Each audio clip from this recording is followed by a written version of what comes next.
भूतिया हवेली का रहस्य। राहुल और उसके दोस्त एक छोटे से गांव में घूमने गए थे।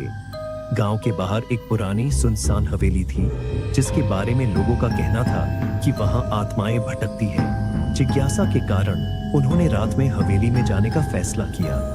जैसे ही वे अंदर पहुंचे, हवेली की दीवारों पर धूल जमी हुई थी और जगह जगह मकड़ी के जाले लटके हुए थे। एक पुराना झूला हिल रहा था, जबकि हवा बिल्कुल शांत थी। अचानक दरवाजा अपने आप बंद हो गया और एक ठंडी हवा का झोंका उनके शरीर से टकराया। राहुल ने मोबाइल की टॉर्च जलाकर देखा तो उसे दीवार पर खून से लिखा एक संदेश दिखाई दिया। तुम यहाँ नहीं होने चाहिए। उसकी धड़कन तेज हो गई। तभी एक जोर की चीख हवेली में गूंज उठी।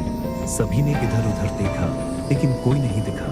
अचानक उनके सामने एक सफेद साड़ी में लिपटी औरत प्रकट हुई, जिसकी आंखें सुर्ख लाल थीं और चेहरा जला हुआ था। उसने कांपती आवाज में कहा, मेरी मदद करो, मैं यहाँ फंसी हुई हूँ। राहुल ने डरते हुए पूछा, तुम कौन हो? औरत ने बताया कि वह कई साल पहले धोखा हुआ और उसे मारकर यहीं दफना दिया गया। उसकी आत्मा बदला लेने के लिए भटक रही थी। इतना सुनते ही हवेली में तेज हवा चलने लगी, खिड़कियां जोर जोर से पटपटाने लगी और फर्श पर दरारें आने लगी। राहुल और उसके दोस्तों ने भागने की कोशिश की, लेकिन दरवाजा बंद हो चुका था। अचानक औरत ने जोर से चिल्लाकर कहा, तुम लोग भाग जाओ, और अगले ही पल दरवाजा अपने आप खुल गया। वे सब जान बचाकर बाहर भागे। जब उन्होंने पीछे मुड़कर देखा तो हवेली धुएं में बदल चुकी थी और रहस्यमय तरीके से गायब हो गई।